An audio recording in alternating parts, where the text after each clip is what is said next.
अध्याय 25। रीटा स्कीटर। अगली सुबह हैरी को अपने सवाल का जवाब मिल गया। जब हरमाइनी ने अपने दैनिक जादूगर को खोलकर पहले पन्ने पर नजर डाली तो उसकी चीख निकल गई, जिससे आसपास बैठे विद्यार्थी उसे घूरने लगे। हैरी और रॉन ने एक साथ पूछा, क्या हुआ?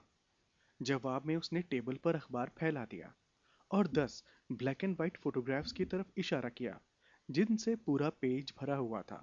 उनमें से 9 जादूगर थे और 10वीं जादूगरनी। तस्वीरों में कुछ जादूगर व्यंग से मुस्कुरा रहे थे, बाकी घमंड से अपनी उंगलियां फ्रेम पर ठोक रहे थे। हर फोटो के नीचे जादूगर का नाम और अपराध लिखा हुआ था, जिसके लिए उसे अज़्काबान भेजा गया था। एंटोनिन डोलोहोव, इस नाम के ऊपर एक लंबे पीले मुड़े हुए चेहरे वाले जादूगर का फोटो था, जो व्यंग्यात्मक तरीके से हैरी की तरफ देख रहा था। उसने नीचे लिखा था, गिडियन और फेबियन प्रूएट की नृशंस हत्या के लिए कैद। एल्गरनॉन रुकवुड, इस नाम के ऊपर चेचक के दाग और चिपचिपे बालों वाले जादूगर का फोटो था, जो अपने फ्रेम के किनारे से टिका हुआ था तथा उबा हुआ दिख रहा था। उसके नीचे लिखा था, तुम जानते हो कौन को जादू मंत्रालय के रहस्य बताने के लिए कैद। लेकिन हैरी की निगाह जादूगरनी के फोटो की तरफ खींची चली गई। जैसे ही उसने पन्ने को देखा, जादूगरनी का चेहरा उसी पल उसके सामने उभर आया। उसके लंबे काले बाल फोटो में बिखरे हुए थे और रूखे दिख रहे थे। हालांकि हैरी ने जब उसे पहले देखा था तो वे चिकने, मोटे और चमकदार थे। उसने अपनी भारी पलकों वाली आंखों से हैरी को गुस्से से देखा और उसके पतले मुंह के चारों तरफ एक अक्खड़ तिरस्कार भरी मुस्कान तैर गई। सीरियस की तरह ही यहाँ भी बहुत अच्छे चेहरे के अवशेष दिख रहे थे, लेकिन किसी चीज ने, शायद अज़्काबान ने, उसकी ज्यादातर सुंदरता छीन ली थी। बेलाट्रिक्स लेस्ट्रेंज, फ्रैंक और एलिस लॉन्गबॉटम को याद न देने तथा उन्हें स्थायी रूप से अक्षम करने के लिए कैद। हरमाइनी ने हैरी को कोहनी मारी और फोटोग्राफ्स के ऊपर लिखी हेडलाइन की तरफ इशारा किया। बेलाट्रिक्स पर ध्यान केंद्रित होने के कारण हैरी अब तक उस गाइडलाइन को नहीं पढ़ पाया था। अज़्काबान जेल से सामूहिक फरारी, मंत्रालय को अंदेशा है कि ब्लैक फरार प्राणभक्षियों के प्रेरणा स्रोत हैं। ब्लैक, हैरी ने जोर से कहा। नहीं, श्श, हरमाइनी ने हताशा से फुसफुसाया। इतनी जोर से नहीं, इसे पढ़ तो लो। जादू मंत्रालय ने कल रात ये खबर दी कि अज़्काबान से कई कैदी एक साथ फरार हो गए हैं। जादू मंत्री कॉर्नेलियस फज ने अपने प्राइवेट ऑफिस में पत्रकारी से बातचीत में इस बात की पुष्टि की कि 10 अति सुरक्षा वाले कैदी कल शाम को अज़्काबान से भाग निकले हैं। इन कैदियों के खतरनाक रिकॉर्ड के बारे में वे मगलू प्रधानमंत्री को जानकारी दे चुके हैं।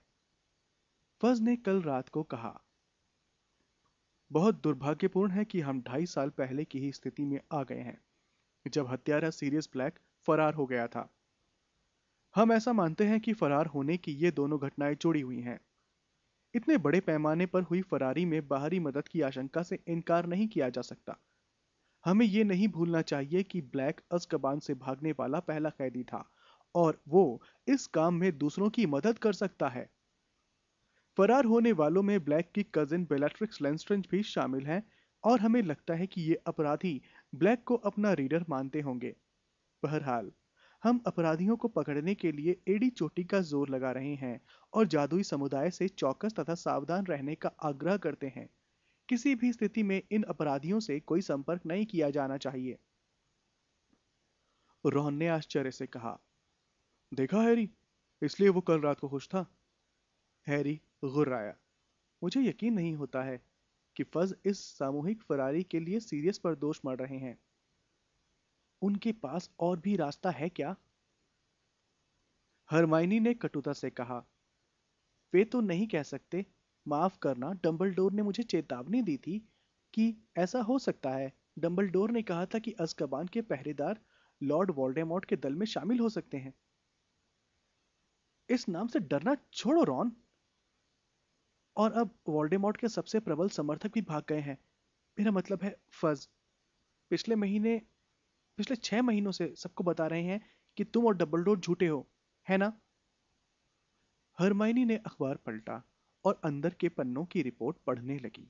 जबकि हैरी बड़े हॉल में चारों तरफ देखने लगा, वो ये नहीं समझ पाया कि उसके साथी विद्यार्थी भयभीत क्यों नहीं है, या कम से कम पहले पन्ने पर छपी भयंकर खबर पर बातचीत क्यों नहीं कर रहे हैं।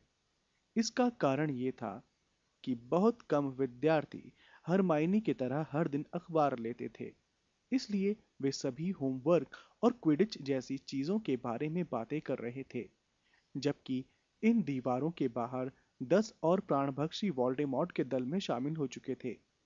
उसने स्टाफ टेबल पर नजर डाली। वहां पर कहानी अलग थी। डंबलडोर प्रोफेसर मैकगोनागल के साथ गहरी चर्चा में डूबे हुए थे और बहुत गंभीर दिख रहे थे। प्रोफेसर स्प्राउट दैनिक जादूगर को केचप की बोतल से टिकाकर पहले पन्ने को इतनी तल्लीनता से पढ़ रही थी कि उनका ध्यान इस तरफ नहीं गया कि उनकी स्थिर चम्मच से अंडे का पीला हिस्सा धीरे धीरे उनकी गोद में टपक रहा था। इस दौरान टेबल के दूसरे सिरे पर प्रोफेसर अम्बridge दलिया खाने में जुटी थी। आज उनकी मेंढकी जैसी बाहर निकलती आंखें बड़े हॉल में गलत व्यवहार करते विद्यार्थियों को खोज नहीं रही थी। दलिया निगलते समय उनकी त्योरियां चढ़ी हुई थी और बीच बीच में वे उस तरफ दुष्ट दृष्टि डाल देती थी जहां डंबलडोर और मैकगोनागल तल्लीनता से बातें कर रहे थे। ओह हो, हरमाइनी ने अखबार को घूरते हुए कहा। अब क्या हुआ? हैरी ने जल्दी से पूछा। वो आशंकित महसूस कर रहा था। ये तो भयंकर है, हरमाइनी ने कहा। वो बहुत सदमे में दिख रही थी। उसने अखबार के 10 नंबर पेज को मोड़कर हैरी तथा रॉन को दे दिया। जादू मंत्रालय के कर्मचारी की दुखद मृत्यु। सेंट मंगोज अस्पताल में कल जादू मंत्रालय के कर्मचारी 49 वर्षीय ब्रॉड्रिक पोर्ट का निधन हो गया है। वे अपने पलंग पर मृत पाए गए। एक गमले में लगे पौधे ने उनका गला घोंट दिया था। घटनास्थल पर पहुंचे उपचारक मिस्टर बोर्ड को दोबारा जीवित नहीं कर पाए, जो अपनी मृत्यु के कुछ सप्ताह पहले ऑफिस में हुए एक हादसे में घायल हो गए थे। अस्पताल में इस घटना की पूरी जांच के आदेश दे दिए हैं।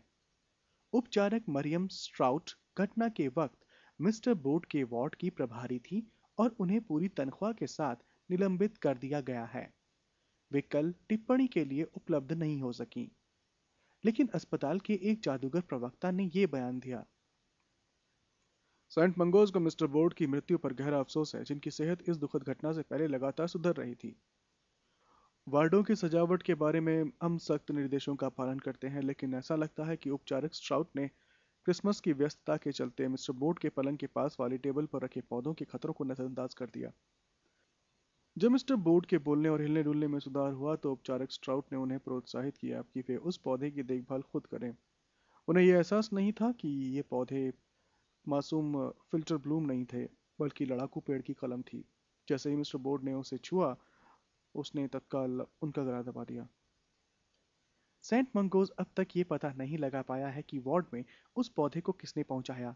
जादूगर समुदाय से आग्रह है कि अगर किसी को इस बारे में कोई जानकारी हो तो वे मदद के लिए आगे आएं।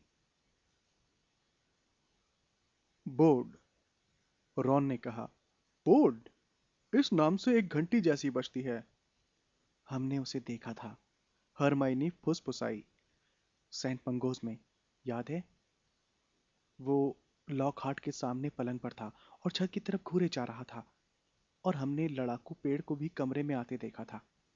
उपचारक ने कहा था कि यह क्रिसमस का तोहफा था। हैरी ने दोबारा खबर की तरफ देखा। उसके गले में दहशत की भावना उठ रही थी। ऐसा कैसे हुआ कि हम लड़ाकू पेड़ को नहीं पहचान पाए? हमने इसे पहले भी देखा था। क्या इस घटना को रोक सकते थे हम? रॉन तीखी आवाज में बोला। किसे उम्मीद थी कि लड़ाकू पेड़ गमले के पौधे के रूप में छिपकर अस्पताल में आ जाएगा? यह हमारी गलती नहीं है। जिसने भी उसे ये पौधा भिजवाया था, गलती उसकी है। वो सचमुच मूर्ख होगा जिसने इतनी भी जांच नहीं की कि क्या खरीद रहा था। ओ छोड़ो भी रॉन, हरमाइनी ने हिलते हुए कहा। मुझे नहीं लगता कि कोई लड़ाकू पेड़ को गमले में लगा देगा और उसे ये एहसास नहीं होगा कि ये उसे छूने वाले व्यक्ति को मारने की कोशिश करेगा। ये तो हत्या है, बहुत ही चतुराई से की गई हत्या। अगर पौधे को किसी गुमनाम तरीके से भेजा गया था तो कैसे पता चल पाएगा कि यह काम किसने किया था? हैरी लड़ाकू पेड़ के बारे में नहीं सोच रहा था। वो तो उस दिन को याद कर रहा था जब वो सुनवाई वाले दिन मंत्रालय में नवे गलियारे तक लिफ्ट से नीचे जा रहा था और एक पीले चेहरे वाला आदमी एट्रियम से अंदर आया था। उसने धीरे से कहा, मैं बोर्ड से मिला था। मैंने उन्हें मंत्रालय में तुम्हारे डैडी के साथ देखा था। रॉन का मुंह खुला रह गया। मैंने डैडी के मुंह से उनके बारे में सुना था। वे चुप थे, रहस्य विभाग में काम करते थे। उन्होंने एक पल के बाद एक दूसरे की तरफ देखा। हरमाइनी ने अखबार अपनी तरफ खींचकर बंद किया। एक पल के लिए सामने के पन्ने पर 10 भगोड़े प्राणभक्षियों के फोटोग्राफ्स को गुस्से से घूरा और फिर उछलकर खड़ी हो गई। रॉन ने हैरानी से कहा, तुम कहाँ चल दी? एक चिट्ठी भेजने। हरमाइनी ने अपने बैग को कंधे पर लटकाते हुए कहा। ये अच्छा, मैं नहीं जानती कि, लेकिन ये कोशिश करनी ही चाहिए और ये काम मैं ही कर सकती हूँ। उसकी इसी हरकत से बहुत चिढ़ होती है, रॉन बड़बड़ाया जब वो और हैरी टेबल से उठकर बड़े हॉल से बाहर जाने लगे। वो क्या करने वाली है ये बताने से वो मर तो नहीं जाएगी। इसमें उसे बस 10 सेकंड का ही तो समय लगेगा। अरे हैग्रिड! हैग्रिड प्रवेश हॉल के दरवाजे के पास खड़ा था और चील घात के विद्यार्थियों की भीड़ से निकलने का इंतजार कर रहा था। अब भी वो उतनी ही बुरी तरह घायल था जितना कि दानवों के पास से लौटकर आने वाले दिन को था। आज उसकी नाक पर एक नया घाव था। ओह, तुम दोनों ठीक हो? हैग्रिड ने मुस्कुराने की कोशिश करते हुए पूछा, लेकिन उसके चेहरे पर दर्द का भाव उभर आया। तुम ठीक हो हैग्रिड? हैरी ने पूछा और उसके पीछे पीछे चल दिया। जब हैग्रिड चिलघात के विद्यार्थियों के पीछे चलने लगा। ठीक है, ठीक है, हैग्रिड ने हवाई अंदाज में कहा। उसने एक हाथ लहराया जिससे पास से निकल रहे प्रोफेसर वेक्टर डर गए क्योंकि उनका सिर बाल बाल बच गया था। बस व्यस्त थे, हमेशा के काम, पढ़ाई की तैयारी। सलेमेंडर्स की खाल सड़ रही थी और हम प्रोबेशन पर हैं। वो बुदबुदाया। तुम प्रोबेशन पर हो? रॉन ने बहुत जोर से कहा, जिससे पास से गुजर रहे कई विद्यार्थी जिज्ञासा से इधर उधर देखने लगे। रॉन फुसफुसाया, माफ करना, मेरा मतलब है तुम प्रोबेशन पर हो। हाँ, हैग्रिड ने कहा। सच कहें तो हमें यही उम्मीद थी कि अब तुम लोगों को शायद ध्यान नहीं होगा, लेकिन हम जानते हैं कि इंस्पेक्शन बहुत अच्छा नहीं रहा था। खैर, उसने गहरी आह भरी। अच्छा रहेगा कि हम जाकर उन सलेमेंडर्स पर थोड़ा मिर्ची पाउडर मल दें, वरना उनकी पूंछ लटक जाएगी। मिलते हैं हैरी। रॉन। वो सामने के दरवाजे से निकला और पत्थर की सीढ़ियां उतरकर नम मैदान की तरफ चला गया। हैरी उसे जाते हुए देखता रहा और सोचता रहा कि उसे जाने कितनी बुरी खबरें झेलनी पड़ेंगी। हैग्रिड प्रोबेशन पर था। यह बात अगले कुछ दिनों में पूरे स्कूल को पता चल गई। हैरी इस बात पर नाराज था कि कोई भी इससे परेशान नहीं दिख रहा था। दरअसल कुछ विद्यार्थी तो बहुत ही खुश दिख रहे थे, जिनमें ड्रेको मेलफॉय का नाम सबसे ऊपर था। जहां तक सेंट मंगोज में रहस्य विभाग के कर्मचारी की असामान्य मौत का सवाल था, सिर्फ हैरी, रॉन और हरमाइनी ही इस बारे में जानते थे या परवाह करते थे। गलियारों में अब बातचीत का सिर्फ एक ही विषय था, 10 फरार प्राणभक्षी जिनकी कहानी अखबार पढ़ने वाले कुछ विद्यार्थियों के माध्यम से आखिरकार पूरे स्कूल में फैल गई थी। इस तरह की अफवाहें फैल रही थी कि कुछ फरार कैदी हॉग्समीड में दिखे हैं और वे चीखते हवेली के पीछे छिपे हुए हैं और हॉगवर्ट्स में घुसने वाले हैं, जैसा सीरियस ब्लैक ने एक बार किया था। जादूगर परिवार के बच्चे इन प्राणभक्षियों के नाम बचपन से सुनते आ रहे थे। वोल्डेमॉर्ट की दहशत के युग में उन्होंने जो जुर्म किए थे वे बहुत संगीन थे। उन्होंने हॉगवर्ट्स में कई विद्यार्थियों के रिश्तेदारों को मार डाला था। गलियारों में चलते समय इन विद्यार्थियों को अब दिलचस्पी से देखा जाने लगा था, हालांकि वे इसे पसंद नहीं करते थे। सूजन बोन्स के अंकल, आंटी और कजन को इन्हीं 10 अपराधियों में से एक ने मारा था। उसने एक दिन जड़ी बूटी विज्ञान की क्लास से दुखी होकर कहा कि अब समझ में आ रहा था कि हैरी को कैसा महसूस होता होगा। मैं नहीं जानती कि तुम इसे कैसे झेल लेते हो। ये भयंकर है, उसने साफ साफ कह दिया था और अपने स्क्विच स्नेप के बीजों की ट्रे पर बहुत ज्यादा ड्रैगन खाद डालती थी। जिससे वे बेचैन होकर कसमसाने और चिल्लाने लगे। ये सच था कि इन दिनों विद्यार्थी गलियारों में हैरी की तरफ देखकर कुछ ज्यादा ही बातचीत और इशारे कर रहे थे। बहरहाल इन कानाफूसियों के अंदाज में थोड़ा फर्क था। वे अब शत्रुतापूर्ण नहीं बल्कि जिज्ञासुपूर्ण थे। एक दो बार उसने बातचीत के जो अंश सुने उससे उसे ये पता चला कि विद्यार्थी दैनिक जादूगर में छपे स्पष्टीकरण से संतुष्ट नहीं थे और 10 प्राणभक्षी अज़्काबान की कैद से कैसे और क्यों भागे थे। दुविधा तथा डर के कारण उन्हें शंका होने लगी थी। अब वे मानने लगे थे कि हैरी और डंबलडोर पिछले साल से जो बता रहे थे शायद वही सच है। सिर्फ विद्यार्थियों की ही मनोदशा में बदलाव नहीं हुआ था। ये बहुत सामान्य बात हो गई थी कि दो तीन टीचर्स गलियारों में धीरे धीरे महत्वपूर्ण बातचीत में मशगूल नजर आते थे। जैसे ही वे विद्यार्थियों को आते देखते थे वे चुप हो जाते थे। जाहिर है वे अब स्टाफ रूम से खुलकर बात नहीं कर सकते। वहां पर अमृत्यु है, हरमाइनी ने धीमी आवाज में कहा जब वो, हैरी और रॉन एक दिन प्रोफेसर मैकगोनागल, फ्लिटविक और स्प्राउट के पास से गुजरे, जो सम्मोहन के क्लासरूम के बाहर खड़े होकर बातचीत कर रहे थे। रॉन ने तीनों टीचर्स को मुड़ के देखते हुए कहा, लगता है उन्हें कोई बात पता चली है। अगर उन्हें पता भी चली है तो भी वे हमें नहीं बताएंगे, है ना? हैरी ने गुस्से से कहा। उस आदेश के बाद तो नहीं जिसका नंबर जाने क्या है। अज़्काबान से कैदियों को भागने की खबर के बाद वाली सुबह को हाउसों के नोटिस बोर्ड पर नए नोटिस लग गए थे। हॉगवर्ट्स की सर्वोच्च प्रशासक के आदेश से सभी टीचर्स को प्रतिबंधित किया जाता है कि वे विद्यार्थियों को ऐसी कोई जानकारी नहीं देंगे जो उनके विषय से संबंधित न हो। यह शैक्षणिक कानून क्रमांक 26 के अनुपालन में है। हस्ताक्षर डोलोरेस जेन अम्ब्रिज, सर्वोच्च प्रशासक। इस आदेश का विद्यार्थियों ने खूब मजाक उड़ाया।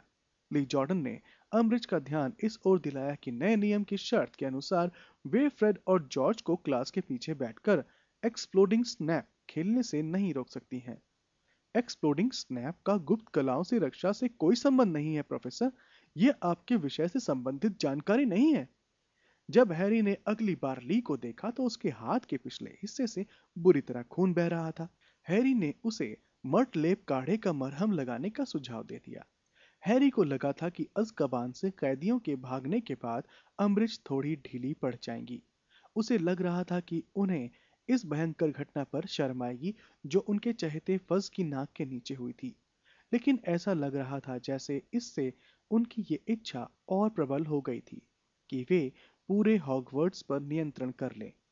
लग रहा था जैसे कि वे कम से कम एक टीचर को निकालने का संकल्प कर चुकी थी।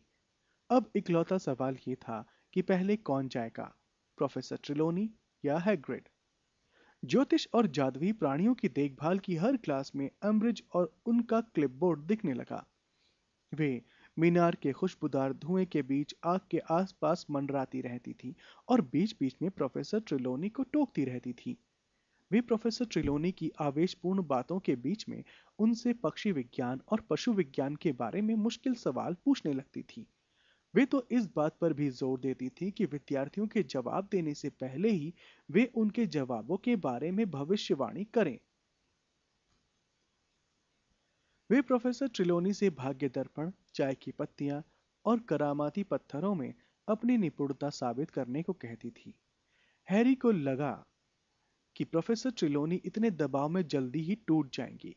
उसने गलियारे में उन्हें कई बार देखा था और वो अपने आप में बहुत असामान्य घटना थी क्योंकि वे आमतौर पर अपने मीनार वाले कमरे में ही रहती थी। वे बुरी तरह बड़बड़ाती रहती थी, अपने हाथ मलते हुए मुड़ मुड़कर दहशत से देखती थी और उनके पास से कुकिंग शेरी की जोरदार बदबू आती थी।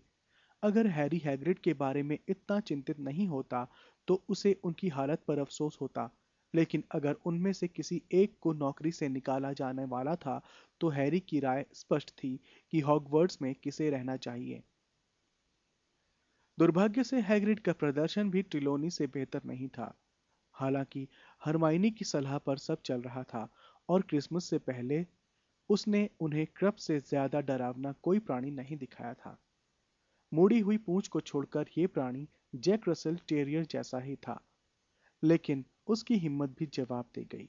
वो बुरी तरह विचलित था और क्लास के दौरान डरा डरा रहता था। वो बार बार अपनी बातों का ओर छोर भूल जाता था। वो सवालों के गलत जवाब दे रहा था और हर समय अम्बरिज को परेशानी से देखता रहता था। उसने हैरी, रॉन और हरमाइनी से खुद को दूर कर लिया था तथा अंधेरे के बाद मिलने आने पर प्रतिबंध लगा दिया था। उसने उनसे साफ साफ कह दिया था कि अगर उसने तुम्हें पकड़ लिया तो हम सभी की गर्दनें फंस जाएंगी। वे लोग उसकी नौकरी को जोखिम में डालने वाला कोई काम नहीं करना चाहते थे, इसलिए वे शाम को उसके केबिन की तरफ जाने से बचते रहे।